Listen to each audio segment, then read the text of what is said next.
Hola, bueno, hoy vamos a hablar de peso ideal y para ello pues estamos Garasi Lizarraga y yo, que soy Eli Gallego de Elica Escola.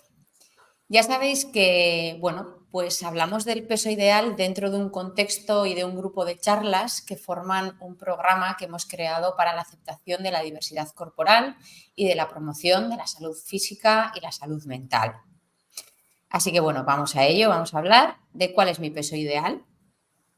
Lo primero, presentarnos, pues para que sepáis quiénes somos, las que hemos venido a contaros todo esto. Pues estoy yo, que soy dietista nutricionista, me dedico a las patologías digestivas. Con nosotros hoy está mi compañera Garasi, que también se dedica a los trastornos funcionales y a la educación alimentaria. Y contamos en el equipo también con Yone Larrañaga, especialista en trastornos de la conducta alimentaria, y la psicóloga Lucía Ugarte.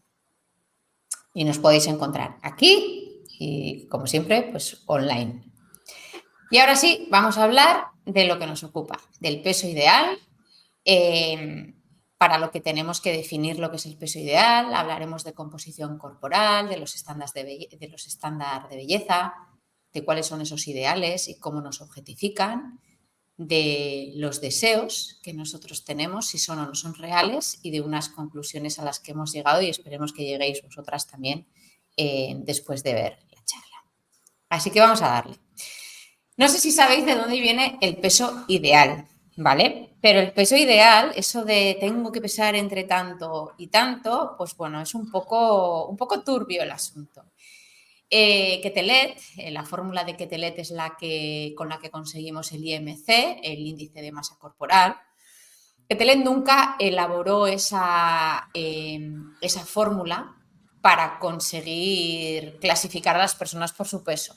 Era una persona pues, que estaba un poco obsesionada con las estadísticas y lo que buscaba era conocer el promedio de una población, para lo cual utilizó solo a hombres de un determinado nivel económico, etcétera, etcétera. Es decir, lo más importante y con lo que nos tenemos que quedar es que la fórmula de Quetelet, que es la de donde viene el IMC, nunca jamás estuvo diseñado para aplicarse a nivel individual, ¿vale? Y que su obsesión era conocer el promedio del tamaño del cuerpo determinado de una población y cómo cambiaba a través del tiempo. ¿Qué pasó? Pues esto pasó. Pasó pues que años más tarde compañías de seguros en Estados Unidos pues lo que hacían era para saber cuánto cobrarnos, cogían el peso de las personas. Decían, pues a ver, le voy a cobrar, ¿cuánto pesa? Pues le voy a cobrar en función de eso. Claro, si eras más alto, pesabas más, o si simplemente pesabas más y tenías que pagar más, pues bueno, pues se consideraba que era un factor de riesgo y tenías que, claro, a nadie nos gusta pagar de más. Así que entonces un fisiólogo dijo, a ver, espera, ¿cómo solo el peso? Solo el peso no se puede utilizar. Igual, pues bueno, pues pensaría lo que hemos pensado todos. El peso, pues bueno, pues depende de cómo seas, cómo sea tu cuerpo, cuánto midas, etcétera, ¿no?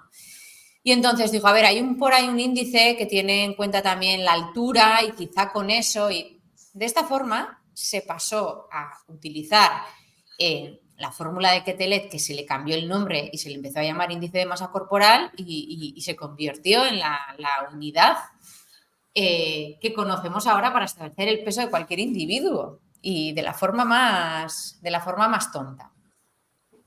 Para que veáis que no es un buen índice para poder catalogar la salud de las personas, aquí os he puesto una foto de unos deportistas de élite de aquí de la zona, de unos remeros, que todos, según el índice de masa corporal, están en sobrepeso o obesidad.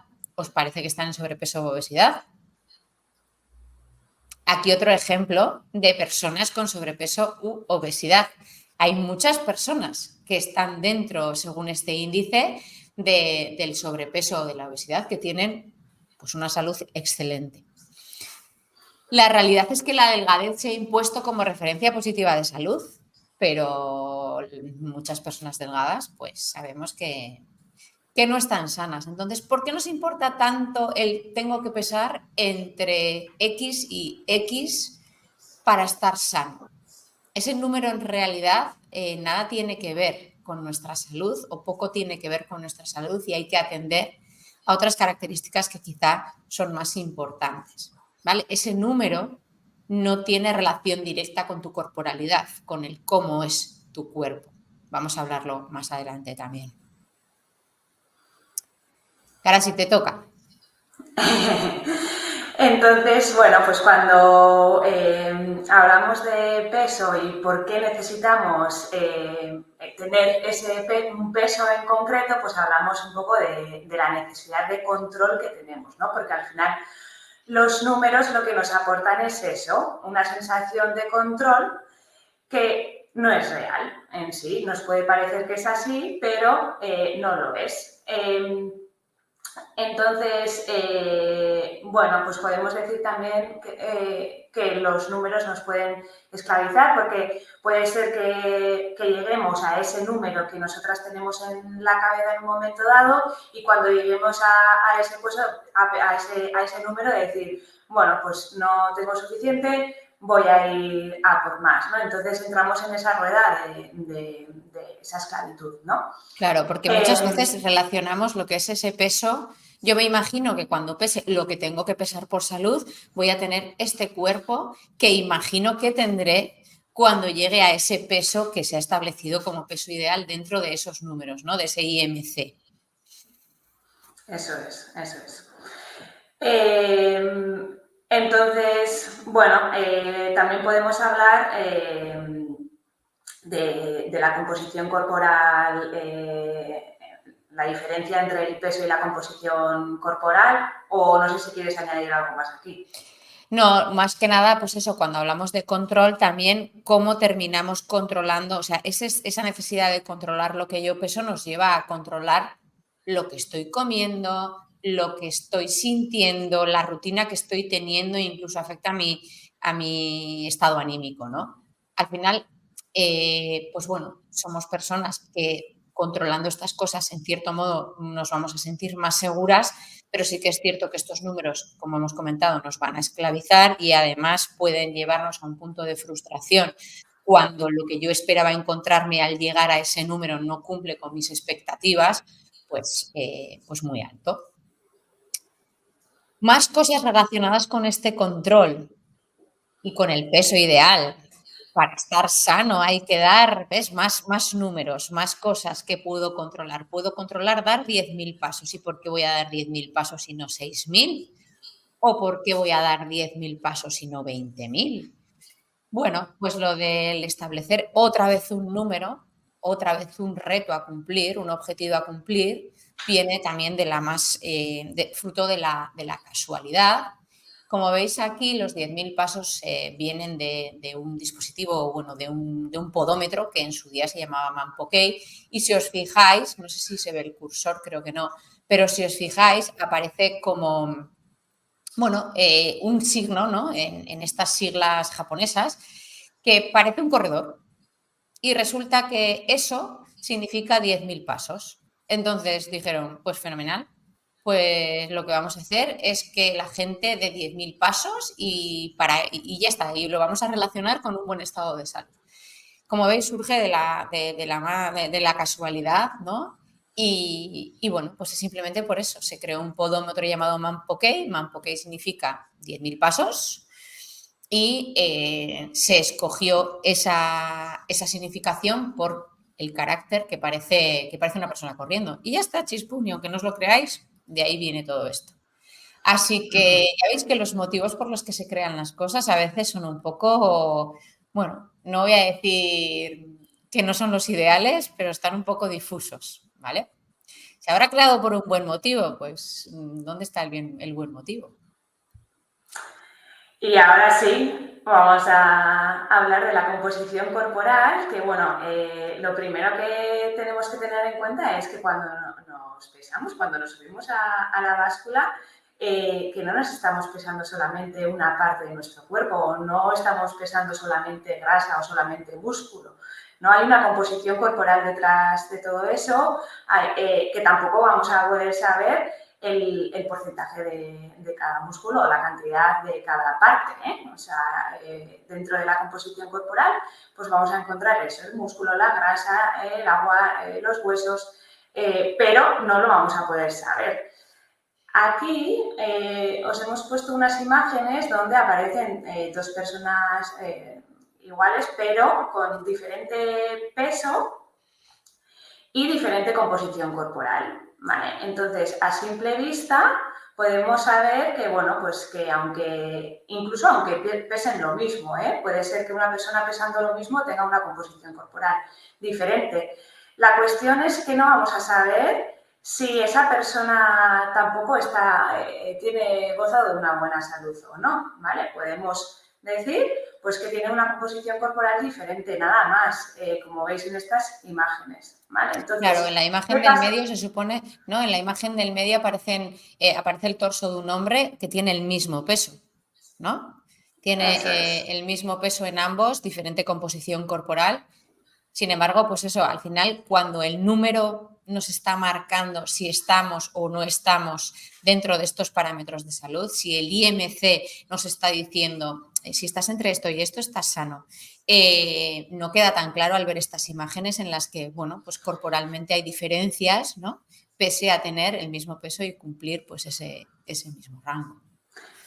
Porque no podemos saber tampoco esa persona, por ejemplo, en la imagen de la izquierda, donde aparecen dos chicas, en una aparece con 68 kilos y en otra con 72, a simple vista podemos ver que seguramente en una tendrá más grasa y en la otra menos grasa, pero no podemos saber cómo ha llegado, cómo ha alcanzado ese estado de mayor porcentaje de músculo, por ejemplo. Igual puede ser que en la imagen de la izquierda, donde haya más grasa corporal, esté, como luego veremos, de salud, mejor de salud.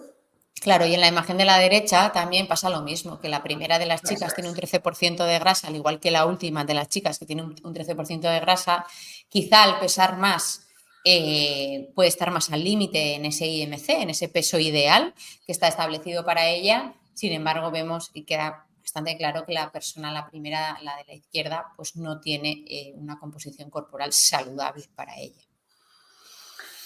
Entonces, pues una vez más hablamos más de números. Son números, la composición corporal también es otro número más.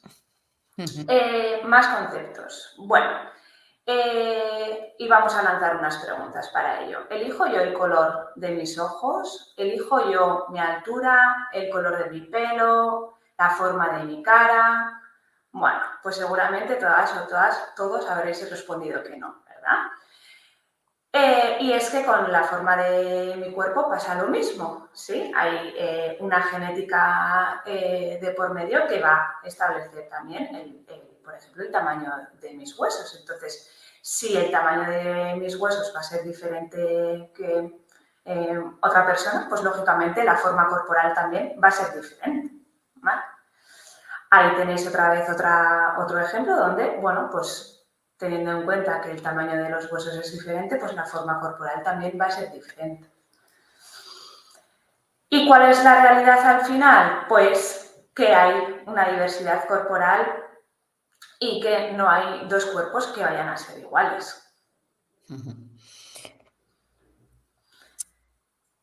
Y esto nos lleva otra vez a lo mismo. Estamos hablando del peso ideal. ¿Cuál es mi peso ideal? ¿Por qué necesito un número para determinar si estoy o no estoy sana? ¿Por qué hemos metido el concepto de diversidad corporal? Pues una vez más, volvemos a repetir, porque muchas veces pensamos que el alcanzar un cuerpo ideal va ligado, un peso ideal, perdón, va ligado a ese concepto de cuerpo ideal que nos han vendido o que tenemos en mente y, pues bueno, pues podemos tener una insatisfacción corporal grande que nos lleve pues, a conductas peligrosas o a tener una mala relación con la comida.